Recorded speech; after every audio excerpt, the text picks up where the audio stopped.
أعوذ بالله من الشيطان الرجيم بسم الله الرحمن الرحيم وقالوا اتخذ الرحمن ولدا لقد جئتم شيئا إدا تكاد السماوات يتفطرن منه وتنشق الأرض وتخر الجبال هدا أن دعوا للرحمن ولدا وما ينبغي للرحمن أن يتخذ ولدا إن كل من في السماوات والأرض إلا آتي الرحمن عبدا لقد أحصاهم وعدهم عدا وكلهم آتيه يوم القيامة فردا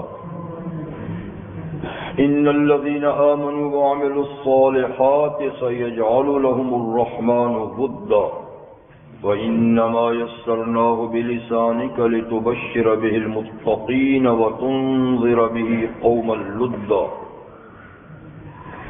وكم أهلكنا قبلهم من قرن هل تحس منهم من أحد أو تسمع لهم ركزا صدق الله العظيم.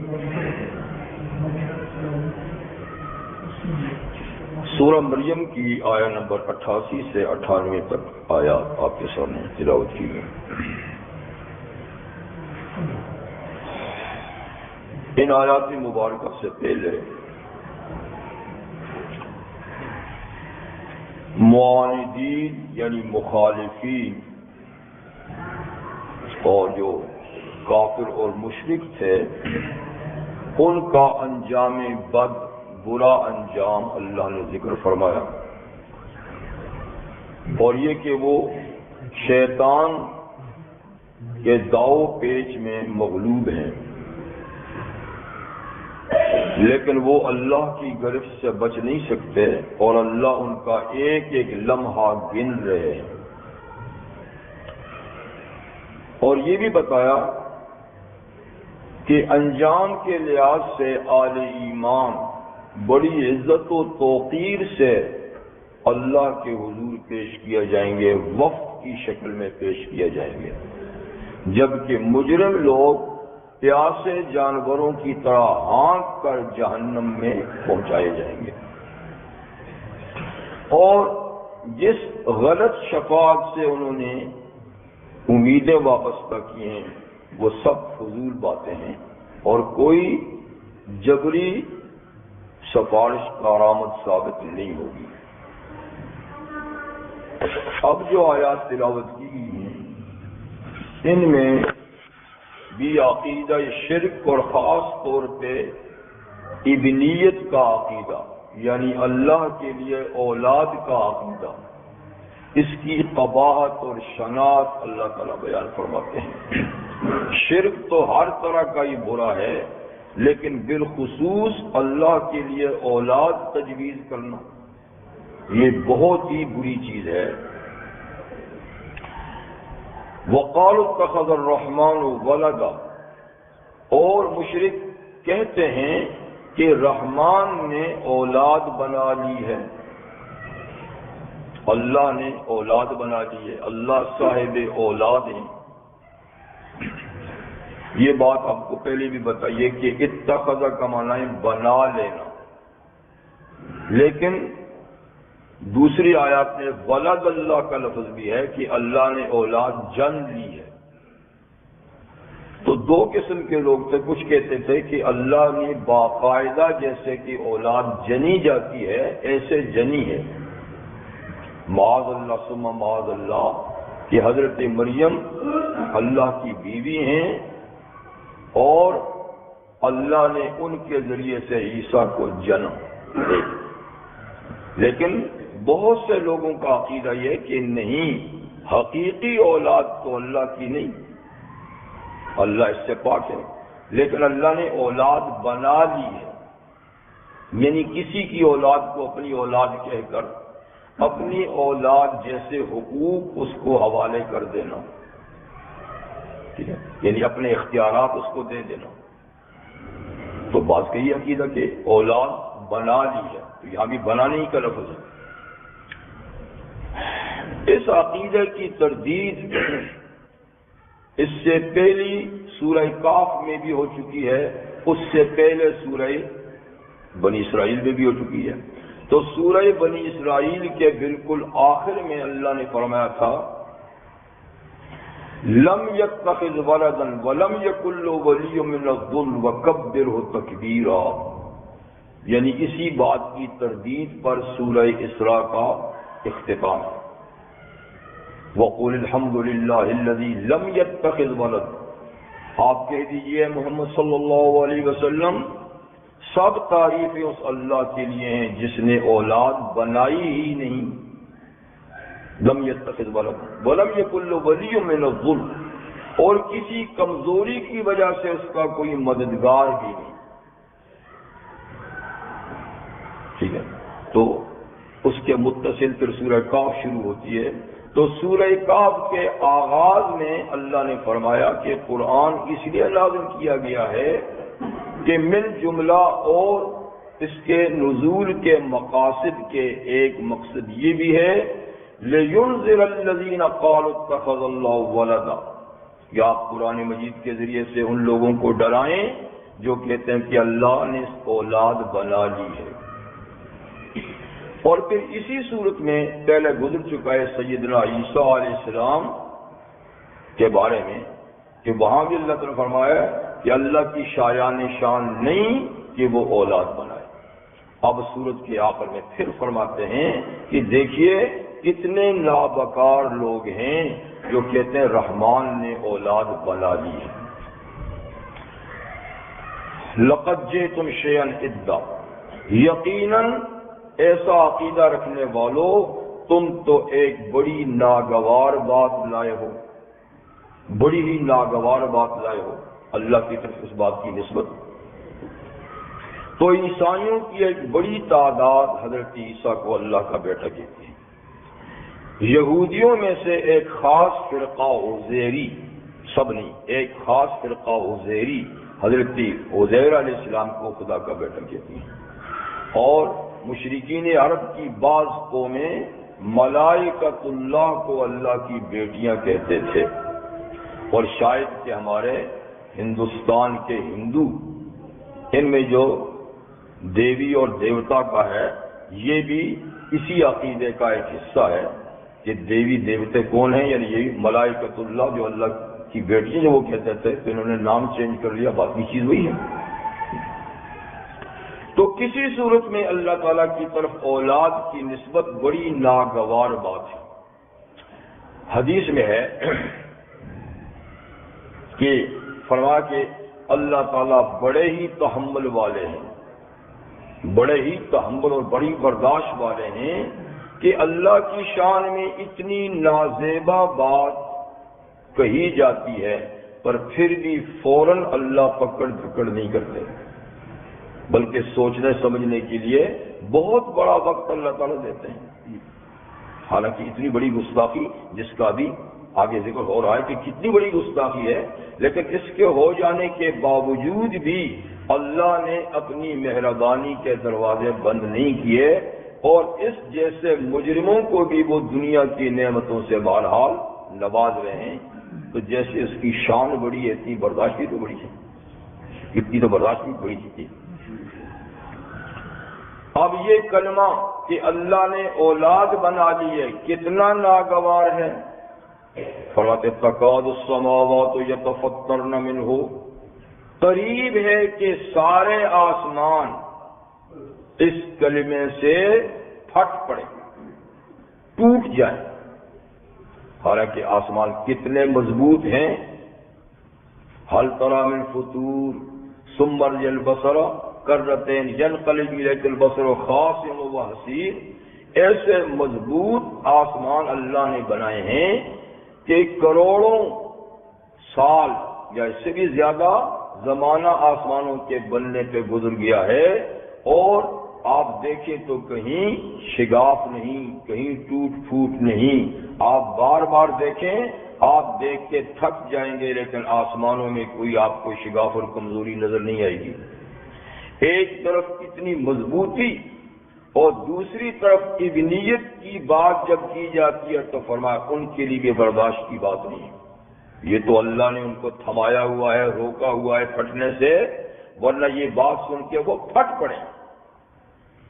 وَتَنشَقُّ الْأَرْضُ، اور زمین بھی شق ہو جائے، زمین بھی اس کلمے سے شق ہو جائے۔ وَتَخِرُّ الْجِبَالُ هَدًّا، اور پہاڑ بھی گر پڑے ریزہ ریزہ ہو کر۔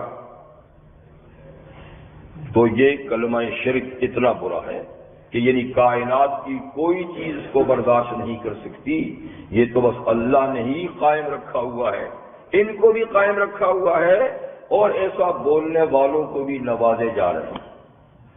تو پکڑ دکڑ تو ایک ہی دفعہ ہوگی، لیکن فی الحال ایسا ہے۔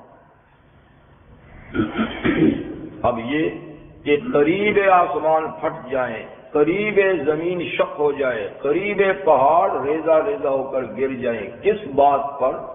ان دعوا للرحمن ولدا، اس بات پر کہ یہ لوگ رحمان کے لیے اولاد کا دعویٰ کرتے ہیں، اولاد کی نسبت کرتے ہیں، جبکہ وما ينبغي للرحمن ان يتخذ ولدا، رحمان کے شایان شان نہیں کہ وہ اولاد بنائے۔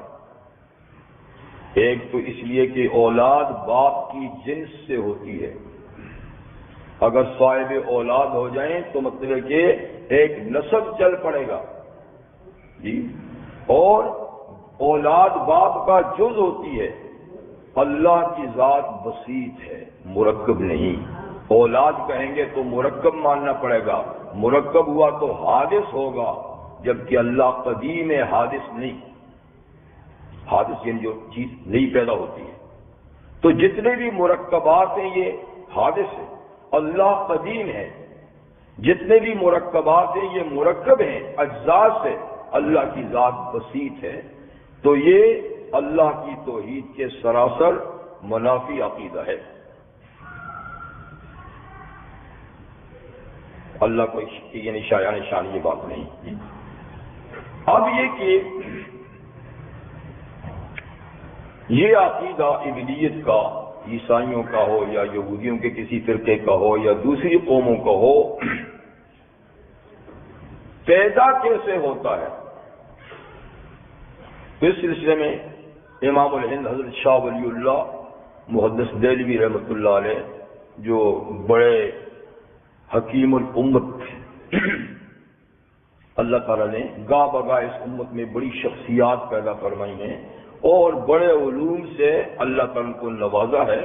تو سرزمین ہند میں امام الہند بہت بڑے آدمی گزرے ہیں، یعنی رحمت عالم صلی اللہ علیہ وسلم کی احادیث سے اگر ہندوستان جیسے عظیم الشان ملک کو کسی نے آشنا کیا ہے تو وہ امام الہند۔ اس سے پہلے حدیث کا علم بہت کم تھا، مختصر تھا، اور اللہ کی کتاب سے بھی اگر آل ہند کو روشناس کیا تو اس کا آغاز بھی امام الہند رحمۃ اللہ علیہ نے کیا، یعنی جس زمانے میں وہ تھے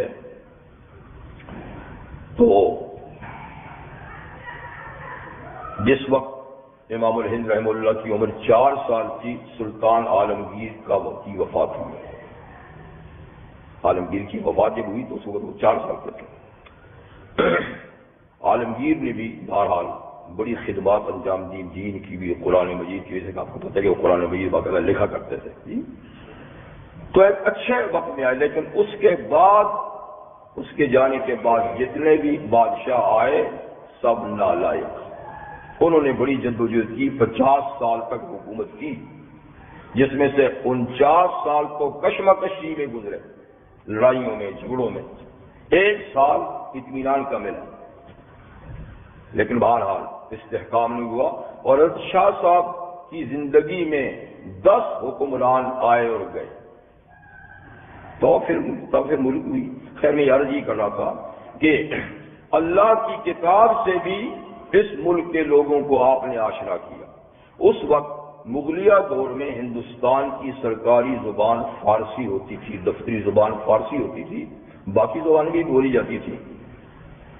تو شاہ صاحب نے سب سے پہلے قرآن مجید کا فارسی میں ترجمہ لکھا اس سے پہلے صرف عربی لوگ پڑھتے تھے، لیکن مقامی زبانوں میں کوئی بھی نہیں تھا، کچھ بھی۔ پہلا ترجمہ فارسی کا، اور کچھ اس کا مختصر سی تفسیر بھی لکھی۔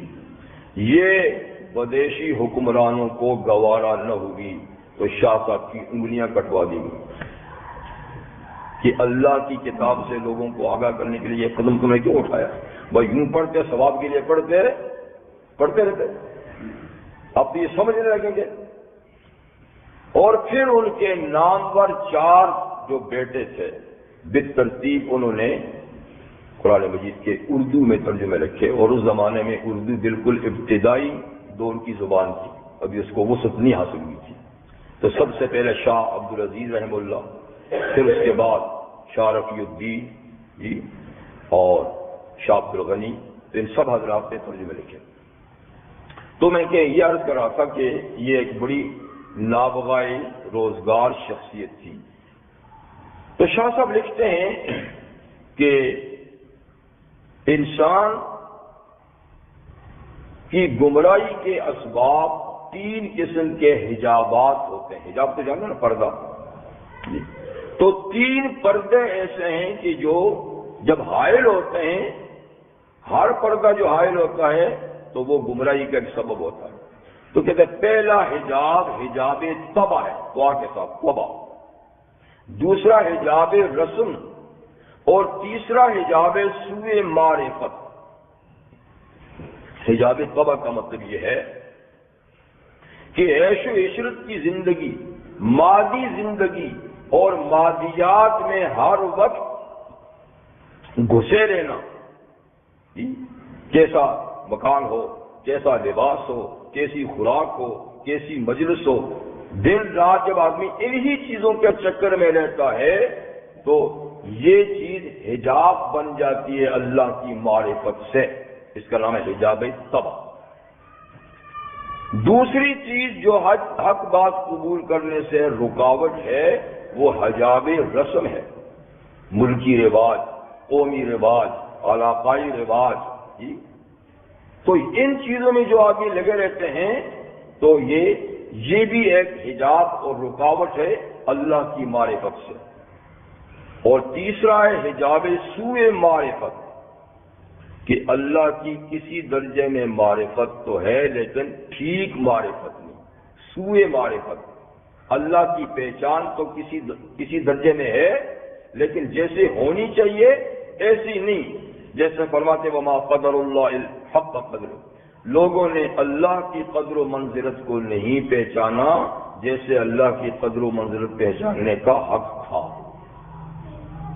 تو معرفت تو ہے لیکن صحیح نہیں۔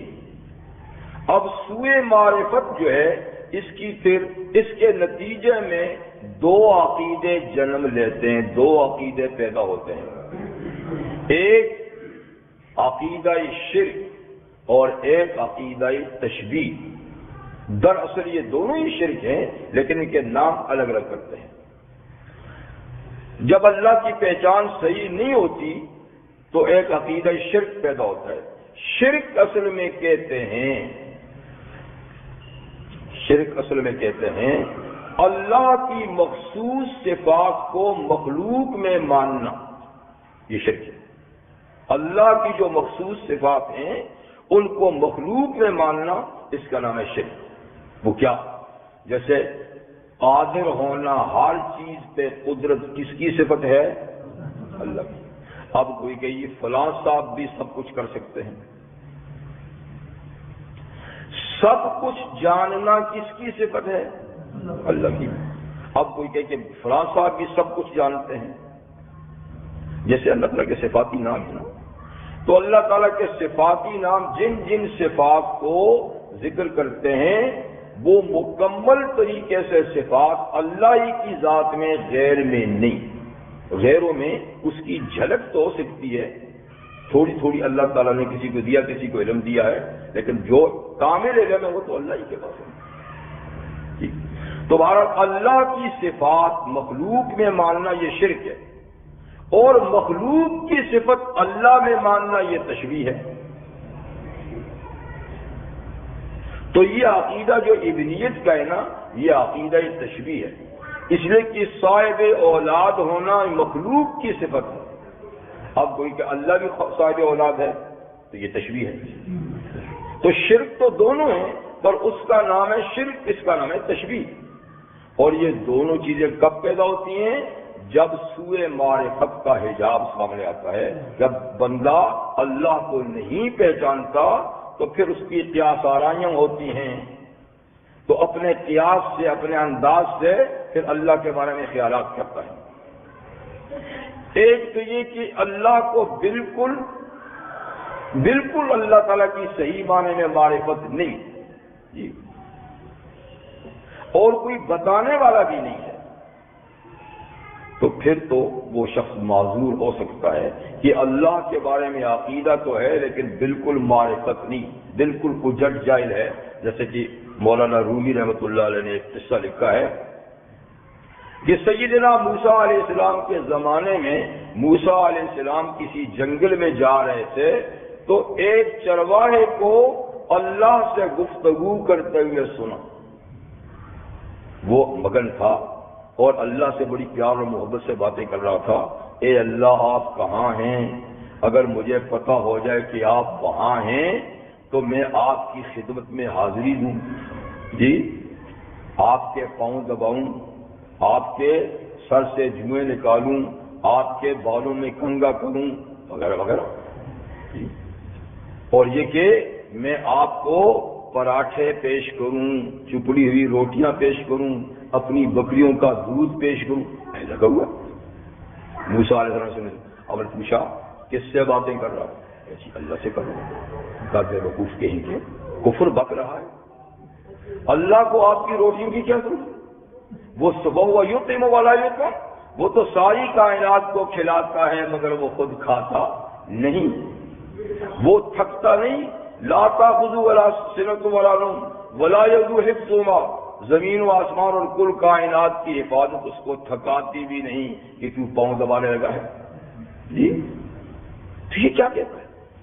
اس بیچارے کو کیونکہ پتہ ہی نہیں تھا نا، اتنا پتہ تھا کہ کائنات کو وجود میں لانے والی کوئی شخصیت ہے، لیکن تصور اتنا ہی تھا شاید وہ ہم 6 فٹ کے ہیں، وہ 20 فٹ کا ہوگا اور ہمارا اتنا مکان ہے، اس کا اس سے بڑا مکان ہوگا، وہ بھی کسی گلی کوچے میں رہتا ہوگا۔ تصور یہ تھا، خیر میں اس میں نہیں جاتا۔ ایک تو یہ ہے کہ پتہ ہی نہیں، یہ تو معذور ہے۔ پھر وہ خاموش ہو گیا، رونے لگا، تو اللہ تعالیٰ نے وہی بھیجی مسلسل کو کہ آپ نے میرے بندے کو مجھ سے جدا کر دیا۔ یعنی وہ اپنے علم، اپنی معرفت کے مطابق مجھ سے بات کر رہا تھا، اس کو پتہ نہیں تھا، آپ نے ایسا ڈانٹ پلائی کہ وہ چپ ہی ہو گیا۔ ایک تو یہ نا، یہ تو کسی درجے میں معذور ہے کہ اس کو پتہ ہی نہیں، اور ایک وہ کہ جن کو پتہ ہے اس کی صفات کا اور پھر وہ سوء معرفت کا شکار ہو جائیں تو یہ تو ناقابل معافی جرم ہے۔ اگر اسی جرم کو کرتے کرتے مر گئے یہ تو معاف نہیں ہوں گے۔ تو یہ 3 حجاب ہیں، مادیات میں کھو جانا، رسم و رواج میں کھو جانا، یا اللہ کی ٹھیک طریقے سے معرفت نہ ہونا۔ جیسے یہود و نصارہ کو، ہنود و یہود کو اللہ کی صحیح معرفت نہیں ہے پر صحیح نہیں۔ اسی لیے جب رحمت عالم صلی اللہ علیہ وسلم نے حضرت معاذ بن جبل رضی اللہ عنہ کو یمن بھیجا تو آپ کے ذمہ 2 ڈیوٹیاں تھیں۔ ایک ڈیوٹی تھی کہ یمن میں جا کر آپ یمن کے گورنر ہوں گے انتظامی طور پہ، اور دوسرا یہ کہ آپ داعی اور مبلغ بھی ہوں گے، آپ نے اسلام کی تبلیغ بھی کرنی ہے، اسلام کو اس ملک میں پھیلانا بھی ہے، اور یہ کہ وہاں کیا اقتدار بھی آپ کے پاس ہوگا۔ تو اس لیے رحمت عالم صلی اللہ علیہ وسلم نے دونوں چیزوں کے بارے میں ان کو ہدایات دی۔ نظم حکومت چلانے کے سلسلے میں چونکہ اس زمانے میں جو گورنر ہوتا تھا وہی جسٹس بھی ہوتا تھا، تو آپ نے پوچھا کہ تم جاؤ گے اور آپ کے پاس مقدمات آئیں گے تو فیصلے کیسے کرو گے؟ تو انہوں نے عرض کی کہ حضور اللہ کی کتاب اس کے مطابق، کہ اللہ کی کتاب میں کسی مسئلے کا حل نہ ملا تو فرمایا کہ حضور پھر آپ کی سنت، آپ کی طرز زندگی، کہ میری سنت میں بھی اگر کسی اس مسئلے کا حل تجھے معلوم نہ ہوا تو کہ اجتہد برائے، پھر اپنی رائے سے اجتہاد کروں گا، سوچ و بچار کروں گا، نظائر دیکھوں گا، اس جیسے ملتے جلتے مسائل کو دیکھ کے اس پہ قیاس کروں گا۔ تو حضور نے فرمایا الحمدللہ کہ اللہ نے اپنے رسول کو اس بات کی توفیق دی جس میں اللہ کی رضا اور خوشنودی ہے، کہ یہی طریقہ ہے۔ یہ تو حکمرانی کا طریقہ تھا، فیصلوں کا طریقہ، اور دعوت کا۔ آپ نے فرمایا کہ جب تم جاؤ گے تو یمن میں یہودی اور عیسائی بھی رہتے ہیں، تو ان کو جا کر سب سے پہلے اللہ کی توحید کا مسئلہ بتانا۔ اب ظاہر بات ہے کہ وہ اللہ کو تو جانتے ہیں، یہودی بھی جانتے ہیں، عیسائی بھی جانتے ہیں۔ توحید کا مسئلہ بتانا اس لیے کہ وہ سوئے معرفت میں ہے۔ پھر فرمایا فَإِنْ عَرَفُوا، اگر وہ اللہ کو پہچان گئے تو تب ان کو کہنا کہ دن رات میں 5 نمازیں ہیں، سال میں 1 مہینے کے روزے ہیں، اور سال میں فلاں فلاں مال پہ اتنی زکوٰۃ ہے، اور زندگی میں 1 دفعہ صاحب استطاعت پر حج ہے۔ تو جب معرفت ہو جائے اللہ کی تب یہ احکامات بتانا۔ اب کسی کا عقیدہ ہی خراب ہے، جو اللہ ہی کو نہیں جانتا، آپ اس کا کہ نماز پڑھو، وہ کوئی نماز نہیں ہوگی۔ تو اس طریقے سے فرمایا کہ ایسا ہے۔ تو بہرحال اسلام کی تبلیغ میں عقائد کو اور اللہ کے توحید کے عقیدوں کو بالکل بنیادی حیثیت حاصل ہے۔ آپ کو معلوم ہے کہ رحمت للعالمین صلی اللہ علیہ وسلم کو جب نبوت ملی اور 13 سال آپ مکہ میں رہے تو بجز نماز کے باقی احکامات نہیں تھے، اور سارا زور عقیدہ ہی پر تھا۔ جب عقیدہ مضبوط ہو گیا تو مدنی زندگی جو 10 سال پر مشتمل تھی پوری شریعت آ گئی۔ جب عقیدہ ٹھیک ہو گیا ساری شریعت کا عمل کرنا آسان ہو۔ جب اللہ کی معرفت ہو جائے تو حق سب کچھ آسان، اور اللہ کی معرفت نہ ہو تو ساری چیزیں مشکل ہوتی ہیں۔ تو بہرحال اللہ کے شایان شان نہیں کہ وہ اولاد بنائے۔ ان کل من فی السماوات والارض الا آتی الرحمن عبدا، آسمان و زمین میں کوئی ایسی مخلوق نہیں مگر جو بھی ہے وہ سب رحمان کے پاس بندہ بن کر آئیں گے۔ قیامت کے دن جب اللہ کے حضور پیشی ہوگی تو آسمان کی مخلوق جو فرشتے ہیں، زمین کی مخلوق جو جنات اور انسان ہیں، بشمول انبیاء کرام کے، سب جب اللہ کے حضور آئیں گے تو عبد بن کے آئیں گے، معبود بن کے نہیں آئیں گے۔ معلوم ہوا کہ مخلوق کی نسبت اللہ کے ساتھ خالق اور مخلوق کی ہے، والد اور مولود کی نہیں، باپ بیٹے کی نسبت نہیں، خالق اور مخلوق کی ہے، عابد اور معبود کی ہے۔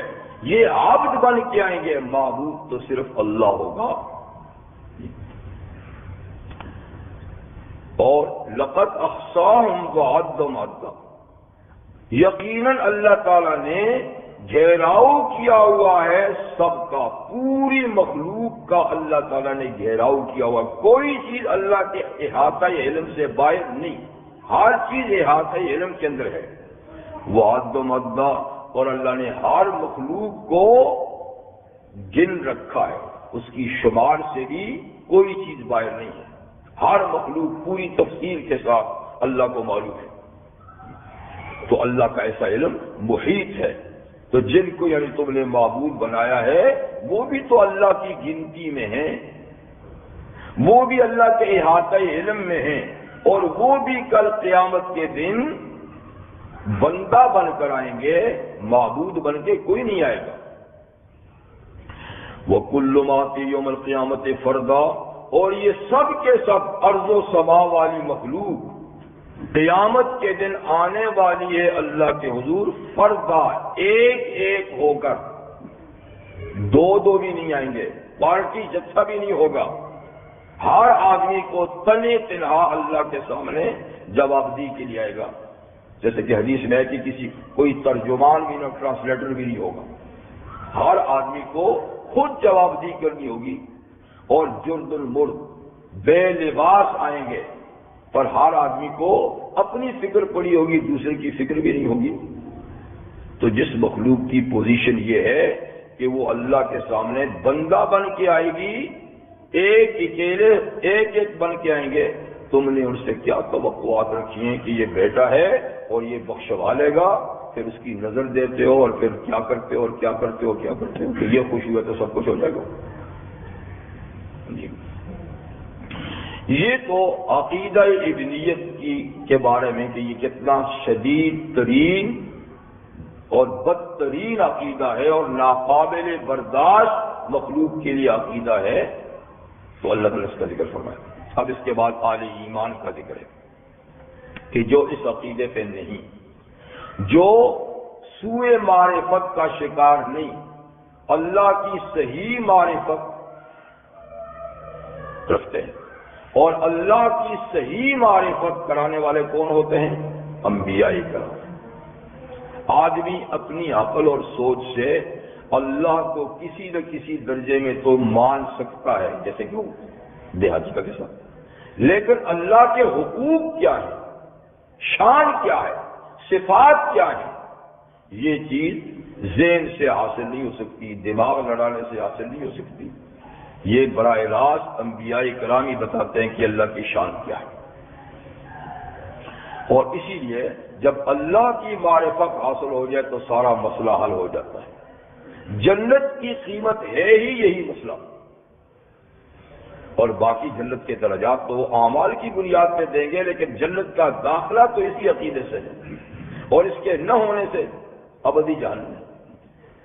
تو ان الذین آمنوا وعملوا الصالحات، یقیناً وہ لوگ جو ایمان لائے.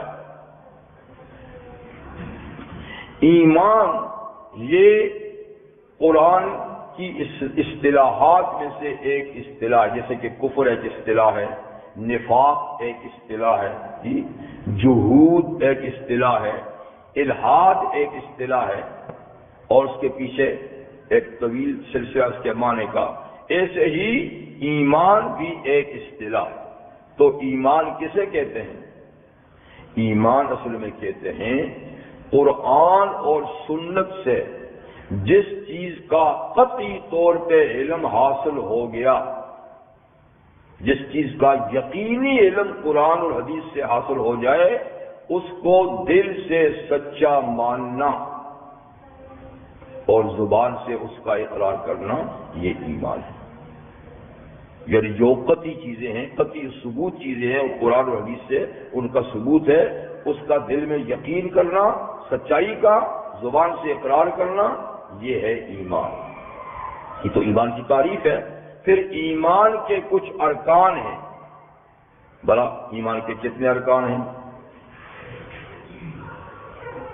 ایمان مفصل آپ کو نہیں آتی ہے. تو بعض چیزوں کا علم تو ہمیں قرآن و حدیث سے مفصل طریقے سے معلوم ہے، تو تفصیلی طور پہ ایمان ضروری ہے. لیکن بعض چیزوں کا اجمالی طور پہ علم ہے تو اس پر اجمالی ایمان بھی کافی ہے.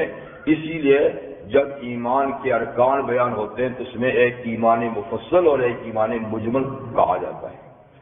تو ایمان مفصل کتنی چیزیں؟ 6 چیزیں ہیں. تو ایمان کے ارکان کتنے ہیں؟ 6 ارکان ہیں. اسلام کے کتنے ارکان ہیں؟ 5. ماشاءاللہ. اسلام کے 5، ایمان کے 6. کیا؟ آمنت باللہ وملائکتہ وکتبہ ورسلہ والیوم الآخر والقدر خیر وشر من اللہ تعالی. وہ بعض بادل بہت اسی آخرت میں آ جاتا ہے. تو یہ ہے ایمان. تو اس میں سر فہرست کون سا ہے؟ آمنت باللہ. آمنت باللہ کا معنی کیا ہے؟ کہ میں اس حقیقت پر یقین رکھتا ہوں کہ اللہ کی ذات موجود ہے. اللہ کی ذات موجود ہے. یعنی ان لوگوں میں نہیں جو کہتے ہیں یہ کارخانہ دنیا خود ہی وجود میں آیا، خود ہی چل رہا ہے، انما نموت ونحیا وما یہلکنا الا الدہر، بس جی یہی دنیا کی زندگی ہے، یہی ہم پیدا ہوتے ہیں، مر جاتے ہیں، اور زمانے کی گردش ہی ہمیں ختم کر دیتی ہے، آگے کچھ نہیں۔ تو ہم ان میں سے نہیں، ہم کہتے ہیں اللہ موجود ہے، ٹھیک، اور یہ کہ اللہ واجب الوجود ہے۔ واجب الوجود کا مطلب یہ ہے کہ اس کا وجود اپنا ہے، کسی کا دیا ہوا نہیں، اور ساری مخلوق کا وجود اس کا دیا ہوا ہے۔ ہر چیز کا وجود اللہ کا دیا ہوا ہے، اور اللہ کا وجود کسی کا دیا ہوا نہیں، تو اللہ واجب الوجود ہے۔ اور واجب الوجود کی حد تک اور اللہ کے وجود کی حد تک تو دنیا کی اکثریت اس کی قائل ہے کہ اللہ ہے اور واجب الوجود ہے۔ یہ ہندو بھی مانتے ہیں، سکھ بھی مانتے ہیں، یہودی عیسائی بھی مانتے ہیں، اور کئی قومیں بھی مانتی ہیں، لیکن جہاں بھٹکتا ہے انسان تو اس میں کہ وہ ہے ہی اور واجب الوجود ہے، لیکن کائنات کو تنہا وہ نہیں چلاتا، کائنات کو چلانے کے لیے اس نے نیچے اور رکھے ہوئے ہیں اور کام تقسیم کیا ہوا ہے۔ کیوں جی؟ کہ پریزیڈنٹ کیا سارے کام کرتا ہے؟ اس کے وزیر نہیں ہوتے، اس کے مشیر نہیں ہوتے، اس کے محکمے نہیں ہوتے؟ بس یہ سوئے معرفت ہے کہ وہ اللہ کی ذات کو حکومتوں اور حکمرانوں پہ قیاس کرتے ہیں کہ جیسے ایک حاکم سارے کام خود نہیں کر سکتا اور تقسیم کار کرتا ہے، کام تقسیم کرتا ہے، تو ایسے اللہ نے بھی کیا ہے؟ نہیں۔ یدبر الامر من السماوات الی الارض، اللہ کی شان یہ کہ آسمانوں سے لے کر زمین تک سارا نظام خود چلاتے ہیں۔ مدبر کون ہے؟ اللہ خود۔ جب وہ مدبر نہیں مانتے نا تو پھر اس کے بعد کیا کہتے ہیں کہ چونکہ دوسرے حضرات، تو پھر دوسرے حضرات کی پوجا پاٹ بھی کرتے ہیں، ان کو خوش کرنے کے لیے نذرانے بھی دیتے ہیں، پھر ایک عبادت کا سلسلہ بھی چل پڑتا ہے، اور کہتے ہیں کہ جب اس بات کو مان لیں تو یہ سلسلہ ختم ہو جائے گا۔ تو ایمان کیا ہے؟ اللہ ہیں، ایک ہیں، ذات اور صفات کے لحاظ سے ایک ہیں، اللہ کسی کے محتاج نہیں۔ لم یلد ولم یولد ولم یکن لہ کفوا احد، اللہ الصمد، اللہ الصمد۔ صمد کا معنی کیا ہے جی؟ بے نیاز۔ اس کا صحیح معنی تھوڑا ہے، ہاں جی، یہ تو ہمیں سمجھانے کے لیے ہے بے نیاز۔ اصل معنی ہے اس کا صمد کا، یعنی اور بھی کئی معنی ہیں مجازی، لیکن واقعی اس کا معنی جو ہے نا، یہ سنسکرت زبان میں شاہ رفیع الدین رحمہ اللہ نے جب ترجمہ لکھا تھا تو ان کے ترجمے میں کئی ہندی اور سنسکرت کے الفاظ بھی تھے، تو انہوں نے استعمال کیا تھا نرادھار، نرادھار۔ تو ہمارے سید عطا اللہ شاہ بخاری رحمۃ اللہ علیہ ایک دفعہ جیل میں، ایک دفعہ تو آدھی زندگی ان کی جیل میں اور آدھی ریل میں گزری ہے، آدھی ریل میں آدھی جیل میں۔ تو کہتا کہ میں جیل میں گیا تو میں نے قرآن مجید اٹھایا، نسخہ تو شاہ رفیع الدین رحمۃ اللہ علیہ کا ترجمہ تھا، تو پڑھتے پڑھتے میں اس صورت میں پہنچا اور اللہ الصمد کے نیچے لکھا نرادھار۔ میری سمجھ میں نہیں نرادھار کیا چیز ہوتی ہے، اردو کا لفظ تھا۔ تو کہتے ہیں اتفاق سے وہیں جیل میں ایک پنڈت صاحب بھی تشریف رکھتے تھے، تو میں وہ اس کے پاس گیا، میں نے اس سے پوچھا بھائی نرادھار کا کیا مطلب ہے؟ تو وہ چونک پڑا، اس نے کہا یہ کیوں پوچھتے ہیں آپ، یہ کیوں پوچھتے ہیں آپ؟ اس نے کہا آپ اس کا معنی بتائیں، کیوں پوچھنے کو چھوڑو، معنی بتاؤ۔ اس کا معنی ہے کہ یہ ہندی بھی نہیں ہے، اردو بھی نہیں ہے، یہ سنسکرت کا لفظ ہے، اور نرادھار کا معنی ہے کہ وہ ذات کہ سب اس کے محتاج ہوں، وہ کسی کا محتاج نہ ہو۔ کہ سب اس کے محتاج ہیں، وہ کسی کا محتاج نہ ہو، تو اس کو کہتے ہیں نراکار۔ تو اللہ الصمد کا معنی ہے اللہ، ہم بے نیازی کہتے ہیں پر نراکار جی، یعنی ساری مخلوق اس کی حاجت مند، وہ کسی کا حاجت مند نہیں، سب کے کام اس کے اوپر موقوف، اس کا کوئی کام کسی پر موقوف نہیں۔ یہ ہے توحید کی جڑ، جیسے کوئی سمجھے گی تو خیر یہ ایمان اور باقی ساری چیزیں۔ دوسری چیز کیا؟ ایمان بالرسالہ، رسالت پر ایمان، یہ دوسرا رکن ہے۔ رسالت کا معنی یہ ہے کہ اللہ نے انسانوں اور جنات کی ہدایت کے لیے وقتاً فوقتاً انسانوں میں بعض انسانوں کو منتخب کیا اور نبوت اور رسالت کے منصب پہ ان کو فائز کیا، اور اللہ تعالیٰ نے ان کو اپنی حفاظت میں رکھا، وہ معصوم عن الخطا ہیں، اللہ کا پیغام فرشتے کے ذریعے سے ان کے پاس آتا ہے اور وہ اللہ کے پیغام کو آگے مخلوق میں نشر کرتے ہیں۔ ایسی شخصیات ہر دور میں آئیں، از آدم تا محمد الرسول اللہ صلی اللہ علیہ وسلم تک، اور نبی کریم علیہ السلام کی تشریف آوری پر یہ سلسلہ ختم۔ ٹھیک ہے، یہ ہے رسالت۔ تیسرا ہے کتاب، کہ اللہ نے جیسے رسول بھیجے ایسے ہی وقتاً فوقتاً اللہ نے بعض انبیاء کرام اور رسول پر کتابیں بھی نازل کی جی، جیسے مشہور ہے کہ 4 بڑی کتابیں ہیں اور 100 صحائف ہیں یا اس سے بھی زیادہ ہیں۔ تو ان سب کتابوں پر اجمالی طور پر ایمان رکھنا کہ یہ اللہ کی طرف سے اپنے اپنے زمانے میں ہدایت کا سامان تھیں، لیکن اب آخری کتاب یہ قابل عمل ہے، اور اس کتاب کے اوپر تفصیلی ایمان لانا ضروری ہے، ان پر صرف اجمالی کافی ہے جی۔ اور ایمان بالملائکہ، یہ بھی رکن ہے کہ ملائکۃ اللہ، جن کی تعداد اللہ ہی جانتے ہیں، یہ اللہ کی مخلوق ہے، نہ معلوم کب سے اللہ نے پیدا کی ہے، اور ہر فرشتے کو اللہ خاص حکم سے پیدا کرتے ہیں۔ ان کی نسل اس طریقے سے نہیں جیسے انسانی یا جنات کی نسل ہوتی ہے مرد و زن سے، بلکہ ہر فرشتہ اللہ کی قدرت سے پیدا ہوتا ہے، نوری مخلوق ہیں، اللہ کی معصیت بالکل نہیں کرتے، ہمہ تن اطاعت گزار ہیں، اور اللہ کی اطاعت سے کبھی تھکتے بھی نہیں۔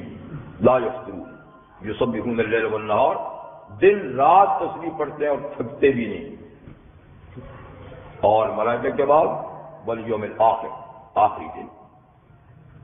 آخری دن کا مطلب ہے کہ دنیا کے دنوں کے بعد وہ آخری دن ہوگا، اور اس دن کے بعد پھر دن رات کا نظام ختم ہو جائے گا، اور وہ ایک دن ہی بڑا طویل ترین دن ہوگا، 50,000 سال کا دن ہوگا، قیامت کا دن سننے دن۔ تو اس پہ یقین رکھنا، اور اس سے متعلق باقی ساری چیزیں وہ یہ کہ عالم برزخ، قبر کا عذاب ثواب، اور پھر حشر کے میدان میں اٹھنا، پھر میزان ترازو رکھنا، اعمال کا تلنا، کل صراط سے گزرنا، جنت دوزخ وغیرہ، یہ ساری چیزیں یوم آخر کے اندر آتی ہیں۔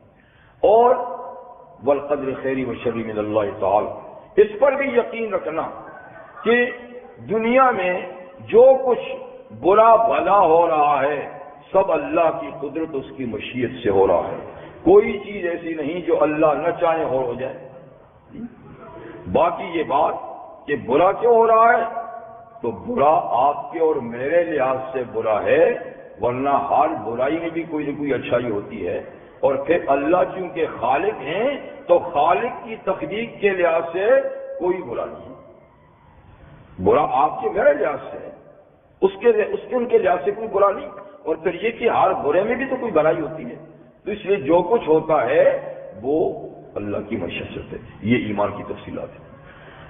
تو جو لوگ ایمان لائے وعملوا الصالحات، اور انہوں نے نیک کام کیے، عمل صالح کا معیار کیا ہے، پیمانہ کیا ہے، کس کو عمل صالح کہیں گے؟ وہ جس کو ہم تراش دیں یا جو ہماری نظروں میں صالح اور اچھا ہے؟ نہیں، اگر ایسی بات ہوگی تو دنیا میں کوئی کام برا ہی نہیں، اس لیے کہ ہر برے کو بھی تو بہت سے لوگ جو ہیں اچھا کہتے ہیں جی، لیکن اس کا معیار کیا ہے؟ صالح اور غیر صالح کا نبی کا قول، فعل، عمل، نبی کا قول، عمل اور نبی کی تقریر، یعنی جس کے بارے میں انہوں نے فرمایا کہ یہ کام کرو جی، اور جو کر کے دکھایا اور جو کسی کو کرتے دیکھ کے روکا ٹوکا نہیں۔ عمل کے صالح ہونے کے لیے کچھ شرائط ہیں۔ نمبر ایک تو یہ کہ وہ عمل ایمان کی بنیاد پہ کیا جائے۔ اگر ایمان ہی نہیں ہے تو بڑی تہجد کی نمازیں پڑھیں، 5 نمازیں پڑھیں، ایمان ہی نہیں تو اس عمل کی کوئی ویلیو نہیں ہے۔ تو ایمان یعنی ایمان شرط ہے۔ وَمَن يَعْمَلْ مِنَ الصَّالِحَاتِ وَهُوَ مُؤْمِنٌ، جو شخص نیک کام کرے بشرطے کہ وہ مومن ہو، تو ایمان کا ٹھیک ہونا عمل صالح کے لیے پہلی شرط۔ دوسری کہ وہ سنت کے یعنی نبی کی تعلیمات کے مطابق۔ اگر نبی کی تعلیمات کے مطابق نہیں تو کتنا ہی حسین و جمیل اور خوشنما اور جاذب نظر عمل کیوں نہ ہو، اس کی قدر و قیمت نہیں۔ وَهُمْ يَحْسَبُونَ أَنَّهُمْ يُحْسِنُونَ صُنْعًا، کہ اپنے پاس سے اعمال تراشتے ہیں اور کہتے ہیں کتنا اچھا کام ہے، یہ کوئی میں برا کام کر رہا ہوں۔ ہاں جی، تو برا کر رہا ہے اس لیے کہ یہ نبی کی تعلیم کے مطابق نہیں ہے۔ تو بشرط ایمان جی اور تعلیمات نبوی کے مطابق، اور تیسرا یہ کہ صرف اللہ کی رضا کے لیے کیا جائے۔ اگر کسی کو دکھانے کے لیے، کسی اور کو خوش کرنے کے لیے کیا ہو تو وہ بھی قابل قبول نہیں۔ من صلی یرائی فقط اشرک، جس نے کسی کو دکھانے کے لیے نماز پڑھی اس نے شرک کیا۔ من صام یرائی فقط اشرک، من تصدق، مطلب کہ ریا کا عمل اللہ قبول نہیں کرتے۔ اور جو کسی کو دکھانے کے لیے، کسی کو خوش کرنے کے لیے کیا تو قیامت کے دن اللہ فرمائیں گے میں سارے شریکوں اور پارٹنروں سے غنی ہوں، جس کے لیے کیا تھا اس سے جا کے ثواب لے لے، میں تو اس کا ثواب دوں گا جو تم نے میرے لیے کیا۔ تو عمل صالح کے لیے کتنی شرطیں ہوگی؟ 3، بشرط ایمان جی، مطابق شریعت اور خالصتاً اللہ کے لیے، تو عمل صالح۔ تو جو لوگ ایمان لائے اور انہوں نے نیک کام کیے، اس کا نتیجہ کیا ہوگا؟ سَيَجْعَلُ لَهُمُ الرَّحْمَنُ وُدًّا، بہت جلد ایسے لوگوں کے لیے رحمان محبت پیدا کر دے گا۔ محبت پیدا کرنے کا ایک مطلب تو یہ ہے کہ اللہ اس ایمان اور عمل صالح کے بدلے میں ایسی نعمتیں دے گا جو بندے کی پسند ہوں گی، جن کو بندہ چاہے گا۔ لیکن ایک دوسری تفسیر جو عام قوم تفسیر یہی ہے، وہ یہ کہ اللہ اپنے ایسے بندوں کے لیے محبت پیدا کر دے گا، مخلوق کے دل میں محبت پیدا کر دے گا۔ یہ کہ نقد ثواب ہوگا، نقد ثواب ہوگا، آخرت کا ثواب نہیں گا، کہ جو ایمان اور عمل صالح کرے گا تو اللہ اس کو لوگوں کی نظروں میں پسند کر دے گا، محبت پیدا کر دے گا۔ جیسے صحابہ کرام رضوان اللہ تعالی علیہ اجمعین دنیا میں جب تشریف لے جاتے تھے، جہاد کرتے تھے، تبلیغ کرتے تھے، جہاں جہاں قیام کرتے تھے، جب وہاں سے جانے لگتے تو لوگ روتے تھے، کہتے کیوں جاتے؟ تم جیسے انسان تو ہم نے کبھی دیکھے نہیں، تو مت جاؤ۔ تو وہ کیوں روتے تھے؟ یہ رحمان نے تو دل میں ان کی محبت پیدا کی جی۔ حدیث میں ہے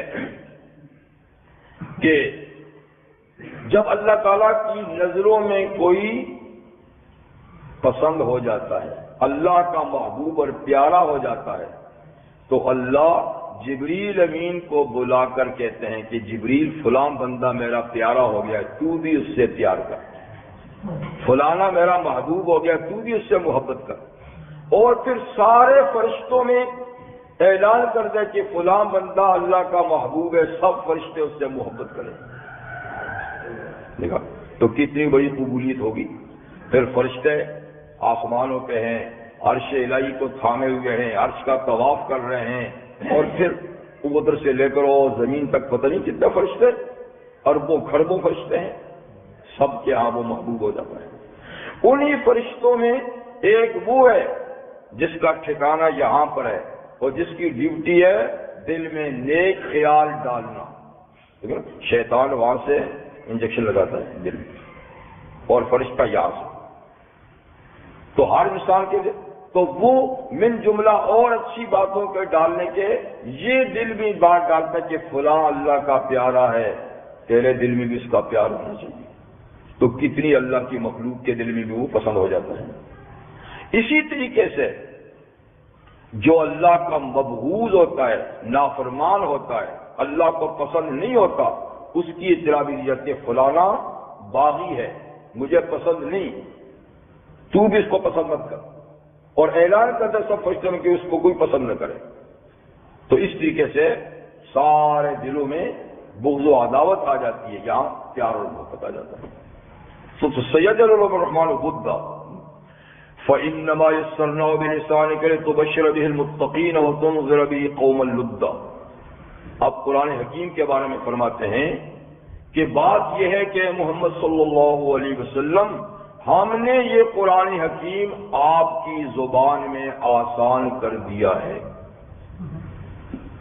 یعنی اس کو آپ کی مادری زبان میں نازل کیا ہے، اور مادری زبان ہی سب سے آسان ہوتی ہے، تو ہم نے آپ کی مادری زبان میں قرآن کو آپ کے لیے آسان کر دیا ہے، آپ کو اس کے سمجھنے میں سمجھانے میں کوئی دقت نہیں۔ کیوں؟ تاکہ آپ اس قرآن مجید کے ذریعے سے متقین لوگوں کو اللہ کی رحمت اور جنت کی بشارت سنائیں، اور اسی قرآن کے ذریعے سے آپ ڈرائیں قوم اللدا، جھگڑالو لوگوں کو، جو بات بات پہ جھگڑا کرتے ہیں، نہیں مانتے، ان کو ڈرائیں اللہ کی ناراضگی سے، اور ناراضگی کا مقام جو جہنم ہے اس سے، اور جو مان لیں ان کو بشارت سنائیں اللہ تعالیٰ کے ہاں قبولیت کی اور جنت کی۔ تو یہ آپ کی زبان میں ہم نے نازل کیا ہے۔ پچھلی امتوں میں کیونکہ محدود بات ہوتی تھی تو اسی قوم اسی نبی کی زبان میں ہوتی تھی، کیونکہ دوسرے نبی کی زبان میں پھر دوسری کتاب آ جاتی تھی۔ اب یہ چونکہ ساری انسانیت کے لیے تا قیامت، ساری زبانیں بولنے والے کے لیے تا قیامت اللہ تعالیٰ نے اس کو نازل کیا ہے، تو زبان تو اس کی عربی رکھی ہے، لیکن اعجاز یہ ہے کہ وَلَقَدْ يَسَّرْنَا الْقُرْآنَ لِلذِّكْرِ فَهَلْ مِن مُدَّكِرٍ، یہ اعجاز ہے کہ قرآن سیکھنے کے لیے، عمل کے لیے اللہ نے آسان کر دیا ہے۔ ہر زبان والے بے دھڑک تھوڑی سی محنت کے بعد اس کو پڑھنے لگتے ہیں، اس کو یاد کرنے لگتے ہیں، تو یہ شان اعجازی بھی اللہ نے قرآن کو دی ہے۔ اور پھر آخری کتاب جو تا حیات تا قیامت اسی زبان میں ہے، تو معلوم ہے کہ یہ زبان بھی قیامت تک رہے گی، اور رہے نہ رہے، لیکن عربی زبان جو قرآن کی زبان ہے یہ قیامت تک رہے گی، اس لیے کہ یہ قرآن کی۔ تو رحمت للعالمین صلی اللہ علیہ وسلم ایک دفعہ ارشاد فرمایا احب العرب للثلاث، دیکھو عربی زبان کو 3 وجہوں سے محبوب سمجھو، اور کسی زبان کو محبوب سمجھو یا نہ سمجھو، ویسے تو ہر زبان اللہ کی قدرت کی نشانی ہے، لیکن محبت کرو نہ کرو، سیکھو نہ سیکھو، پر عربی کے ساتھ محبت کرو 3 وجہ سے۔ لأنی عربی، اس لیے کہ میں تمہارا رہبر و رہنما عربی ہوں، یہ میری زبان ہے، میں عربی ہوں، تو میرے ناطے اس سے محبت کرو۔ آپ کے محبوب کی زبان ہے تو محبوب کی ہر چیز محبوب ہوتی ہے، تو محبوب کی زبان بھی محبوب، محبوب کا وطن بھی، اور اس سے تعلق رکھنے والی ہر چیز۔ تو احب العرب للصلاة لأنی عربی۔ نمبر 2 وکلام اللہ فی عربی، اس میں بھی محبت کرو کہ اللہ کی کلام قرآن مجید عربی زبان میں ہے۔ اور تیسری وجہ یہ کہ جنت کی سرکاری زبان بھی وکلام والے جنت عربی، عربی سیکھے بغیر ہی انٹر ہو جائیں تو آٹومیٹک چل پڑے، بلکہ یہاں دنیا سے جاتے ہی عربی شروع ہو جائے گی، قبر میں سوال جواب ہی عربی میں ہوں گے نا، جی تو باقی ختم ہو جائیں گے۔ یہ تو ایمان اور عمل صالح رکھنے والوں کے لیے اللہ تعالیٰ نے فرمایا کہ ایک تو یہ کہ ان کی پیار، ان کی محبت اللہ سب دلوں میں پیدا فرما دیں گے، اور یہ کہ قرآن آپ کی زبان میں اتارا ہے، اور اس کے اتارنے کا مقصد یہ ہے کہ آل حق کو بشارت سنائیں، آل باطل کو ڈرائیں۔ اور یہ خواہ ایسی ہی بات نہیں کہ ڈراتے ہو کہا ہو، اور کب کبھی ایسا ہوا پھر کہا کہ تاریخ سے بھی دکھا دیں، تاریخ سے بھی دکھا دیں کہ وَكَمْ أَهْلَكْنَا قَبْلَهُم مِّن قَرْنٍ، کہ یہ محض ڈراوا نہیں کہ نہ مانا تو یہ ہو سکا، بلکہ ہم سزا دے چکے ہیں، تو تاریخی اوراق کو پلٹ کر واقعات سے ان کو بتائیں کہ کتنے ہم نے ہلاک کیے ہیں ان سے پہلے، من قرن امتیں، حال تو حصوں میں من احد، کیا ان میں سے کسی ایک کی کوئی کچھ احساس ہے، کچھ پتہ ہے؟ یعنی کسی کا پتہ تک بھی نہیں ہے۔ بعضوں کے تو کچھ نہ کچھ پتہ ہیں، جو قریب زمانے میں جاتے ہیں تو لوگوں کو پتہ ہوتا ہے، لیکن جو دیر کے زمانے تک گئے ہیں کسی کو پتہ ہی نہیں۔ یہ تو اب یورپیوں نے زمین کی کھدائیاں شروع کر دیں اور کھنڈرات نکالنے شروع کر دیے، جی کہ ان کا طرز زندگی کیا تھا، ان کی ثقافت کیا تھی، یہ بھی بڑا کی چیزیں ہیں۔ اس سے کیا بات ہے؟ دیکھنے کی چیز یہ کہ اس کو معلوم کرو کہ یہ قومیں برباد کیوں ہوئی۔ یہ بھی تو تمہاری طرح بلکہ تم سے زیادہ مال و دولت رکھنے والی، عزت و جاہ رکھنے والی جی قومیں تھیں، تو یہ ہلاک کیوں ہوئی؟ جو ہلاکت کی وجہ ہے اس کو تو کوئی نہیں پوچھتا، اور ٹھیکریاں جمع کر کے اور ہڈیاں جمع کر کے کہتا یہ اتنے سال پرانا ہے اور یہ، اس سے کیا بات؟ تو کتنی ہم نے ہلاک کی ان سے پہلے امتیں، کیا آپ محسوس کرتے ہیں ان میں سے کسی ایک کو بھی؟ پتہ ہی نہیں۔ اور تسمعون رکزا، یا کسی کی آہٹ آپ کو معلوم ہے، کسی کی قدم کی چاپ، ایسے خاموش ہوئے صدیاں بیت گئیں، آہٹ بھی نہیں۔ تو آخر یہ قومیں کیوں صفا استی سے مٹائی گئیں؟ یہ بھی مقام غور ہے۔ تو ڈرائیں اور ساتھ میں تاریخ کا حوالہ بھی دیں، جا کے دیکھو۔ سبحانک و بحمدک اشہد ان لا الہ الا انت استغفرک و اتوب الیک۔